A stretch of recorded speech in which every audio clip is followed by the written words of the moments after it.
हरे कृष्णा। आज की इस वीडियो में हम आपको बताएंगे कि कैसे करें वैशाख मास की वरुधनी एकादशी 2025 व्रत का पारण।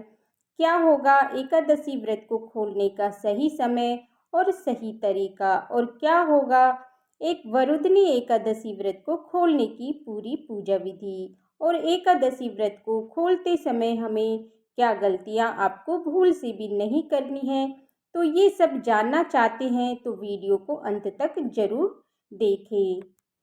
वरुधनी एकादशी व्रत रखकर भगवान श्री हरि विष्णु की पूजा की जाती है।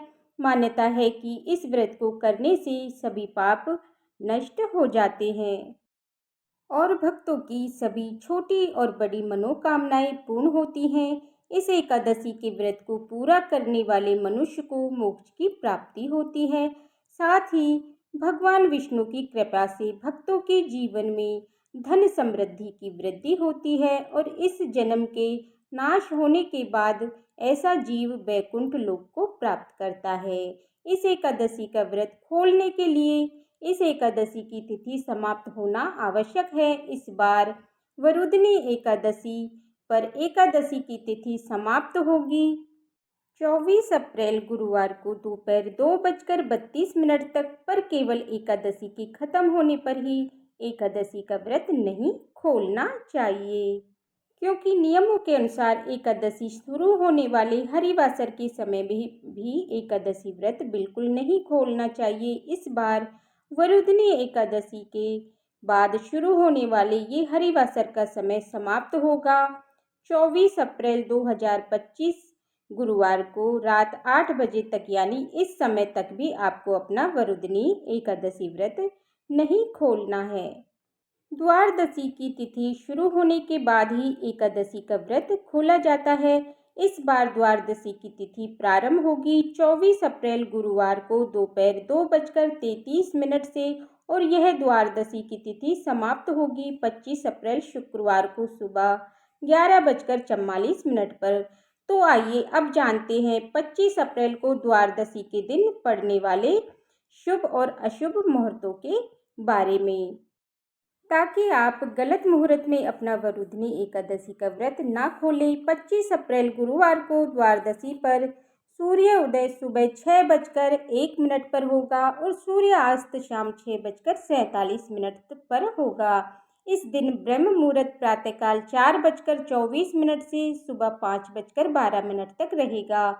इस दिन द्वादशी की प्रातःकाल की पूजा का शुभ मुहूर्त 4:40 से सुबह 5:56 तक रहेगा। इस दिन इंद्रयोग दोपहर 12:31 तक रहेगा। आइए अब जानते हैं 25 अप्रैल को द्वादशी पर पड़ने वाले अशुभ राहु काल के बारे में, क्योंकि राहु काल के समय में भी वरुधनी एकादशी का व्रत आपको नहीं खोलना चाहिए, वरना आपका व्रत असफल हो जाता है। 25 अप्रैल साल 2025 शुक्रवार को द्वादशी के दिन राहु काल सुबह 10:30 बजे से दोपहर 12 बजे तक रहने वाला है। इस राहु काल के समय में भी आपको अपना वरुधनी एकादशी व्रत नहीं खोलना है, न ही इस समय द्वादशी की पूजा करनी है। आइए अब जानते हैं 25 अप्रैल को द्वादशी पर वरुधनी एकादशी व्रत खोलने का सबसे शुभ और सटीक समय। वरुधनी एकादशी व्रत खोलने का सबसे शुभ मुहूर्त है 25 अप्रैल 2025 शुक्रवार को सुबह 6:01 से सुबह 8:23 के बीच में। इसी तय शुभ मुहूर्त में आपको वरुधनी एकादशी का व्रत खोलना है, तभी आपको वरुधनी एकादशी व्रत रखने का पूर्ण फल प्राप्त होगा। ये एकादशी इतनी विशेष है कि एक बार प्राचीन काल में जब मानधाता नाम के राजा के पैर को एक जंगली भालू काट लिया था और उन्होंने श्री हरि से अपने जीवन की रक्षा की प्रार्थना की थी, तो प्रभु ने राजा से वरुधनी एकादशी व्रत करने को ही कहा था। राजा ने इस व्रत को विधि पूर्वक किया और व्रत के शुभ फल प्राप्ति से राजा सुंदर शरीर वाला हो गया था। इसी प्रकार वरुधनी एकादशी की शुरुआत हुई। आइए अब जानते हैं वरुधनी एकादशी व्रत खोलने की, यानी वरुधनी एकादशी व्रत का पारण करने की संपूर्ण पूजा विधि। एकादशी व्रत का पारण करने से पहले ध्यान रखें कि मुहूर्तों के हिसाब से द्वादशी तिथि शुरू हो चुकी हो। अगर द्वादशी तिथि सूर्योदय से पहले ही समाप्त हो गई हो तो एकादशी व्रत का पारण सूर्योदय के बाद करें। इस बात का खास ख्याल रखें, क्योंकि द्वादशी की तिथि के अंदर ही पारण ना करना पाप करने समान होता है। ये द्वादशी तिथि के शुभ मुहूर्त के अंतर्गत ही एकादशी व्रत का पारण ना करें, तभी आपको एकादशी व्रत का पुण्य मिलेगा, अन्यथा आपका एकादशी का व्रत अमान्य नहीं होगा। एकादशी व्रत का पारण का समय सुबह यानी प्रातःकाल का ही होता है। व्रत करने वाले श्रद्धालुओं को मध्याह्न यानी शाम के दौरान व्रत को तोड़ने से बचना चाहिए। अगर कोई किसी कारण से कोई प्रातःकाल में पारण नहीं कर पाया है तो उसे फिर मध्याह्न यानी शाम के बाद ही एकादशी के व्रत का पारण करना चाहिए। एकादशी के अगले दिन सुबह जल्दी उठकर स्नान करके तुलसी देवी को जल अर्पित करें, क्योंकि गर्मी के समय में पूरे दिन बिना जल के तुलसी देवी सूख सकती है। एकादशी की 2 तिथियों पर तुलसी देवी को जल नहीं दिया जाता है, इसलिए द्वादशी की तिथि पर सबसे पहले तुलसी देवी को जल देना आवश्यक है। फिर तुलसी महारानी को फूल चढ़ाएं, फिर उनकी आरती करें। आरती करके उनकी 7 बार परिक्रमा करें। फिर तुलसी परिक्रमा करने वाले मनुष्य को कभी भी यमराज के दर्शन नहीं होते। और जब विष्णु जी की पूजा के लिए तुलसी देवी के कुछ पत्ते ले लें। अब भगवान विष्णु को स्नान कराकर उनको पीले वस्त्रों से उनका श्रृंगार करें, उनको पीले फूल तुलसी पत्र चढ़ाएं और फिर भगवान विष्णु की आरती करें। और आरती के बाद जाने अनजाने में आप एकादशी व्रत के दौरान आपसे हुई सभी छोटी बड़ी गलतियों की करुणामयी भगवान श्री हरि विष्णु से क्षमा मांगे। भगवान विष्णु क्षमा मांगते हुए आपको ये मंत्र बोलते हुए आवानम न जानामि न जानामि विसर्जनम पूजा चव न जानामि श्रमेश्व परमेश्वरम मंत्रमहीनम क्रियाहीनम भक्तिहीनम जनार्दन या यल पूजित मया देवी परिपूर्ण तदस्तु में इस मंत्र को अपनी पूजा खत्म होने के बाद आपको 7 बार बोलना चाहिए। इसके बाद में भगवान विष्णु से ये एकादशी व्रत स्वीकार करने की प्रार्थना करें। आइए अब जानते हैं क्या खाकर आपको एकादशी व्रत खोलना चाहिए। एकादशी के दिन भगवान विष्णु को घर पर ही सात्विक तरीके से बनाए गए पकवानों का ही भोग लगाएं। ये पकवान मीठे नमकीन दोनों ही हो सकते हैं।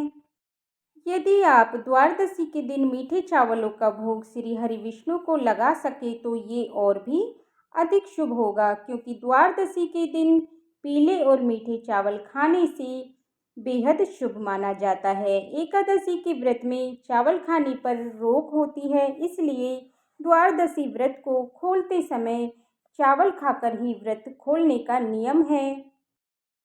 मान्यता है कि एकादशी के दिन चावल खाने से शरीर छोड़ने के बाद मनुष्य रेंगने वाले जीवों के रूप में जन्म लेते हैं, लेकिन द्वादशी को चावल खाकर एकादशी व्रत को खोलने वाला मनुष्य मोक्ष को प्राप्त करता है। आपको एकादशी व्रत का पारण करने के लिए पकाए जाने वाले भोजन में गाय के शुद्ध देसी घी का प्रयोग जरूर करना चाहिए। ये सेहत के लिए अच्छा होता है और ये शुद्धता भी होती है। आंवले के पेड़ पर भगवान श्री हरि विष्णु का वास होता है, इस कारण एकादशी के व्रत में आंवले के पेड़ का विशेष महत्व माना गया है। इसलिए एकादशी व्रत का पारण करने के दौरान आप आंवला भी खा सकते हैं। आंवला खाकर एकादशी व्रत खोलना भी बहुत शुभ होगा। इससे आपको अखंड सौभाग्य, निरोगी शरीर और संतान सुख की प्राप्ति होती है। आप द्वादशी के दिन एकादशी व्रत खोलने के लिए कोई भी सात्विक भोजन बनाएं। उसमें वो भगवान श्री हरि विष्णु को चढ़ाए गए तुलसी के पत्ते को पानी के साथ लेकर ही अपना व्रत खोलें। पर यह ध्यान रखें कि एकादशी व्रत का पारण किसी मीठी चीज़ से भी किया जा सकता है। आप व्रत के पारण के दिन श्री हरि विष्णु को भोग में मिठाई, मौसमी फल चढ़ा सकते हैं। पारण के भोजन में सेम की सब्जी खाने का भी विशेष महत्व माना जाता है। विशेष तौर पर एकादशी के व्रत में सेम को अर्पित का नाशक माना गया है। ऐसे में एकादशी व्रत का पारण करते समय सेम को एक अच्छे भोजन पदार्थ के रूप में देखा और माना जाता है। पारण के दौरान में आप सूखे मेवे जैसे कि बादाम, पिस्ता, अखरोट और किशमिश भी खा सकते हैं। इसके अलावा दूध और दूध से बनी मिठाइयाँ, ये चीज़ें भी एकादशी के व्रत के पारण में खाई जा सकती हैं। ऐसी और ज़रूरी जानकारी और व्रत कथाओं के लिए हमारे चैनल को अवश्य सब्सक्राइब कर लें और बेल आइकन बटन को प्रेस कर लें, जिससे हर वीडियो की आने वाली जानकारी का नोटिफिकेशन आप सभी को मिलता रहे। देखने के लिए बहुत बहुत धन्यवाद। फिर मिलती हूँ आपसे अगले वीडियो में। तब तक के लिए जय श्री कृष्णा, राधे राधे। ओम नमो भगवते वासुदेवाय नमः।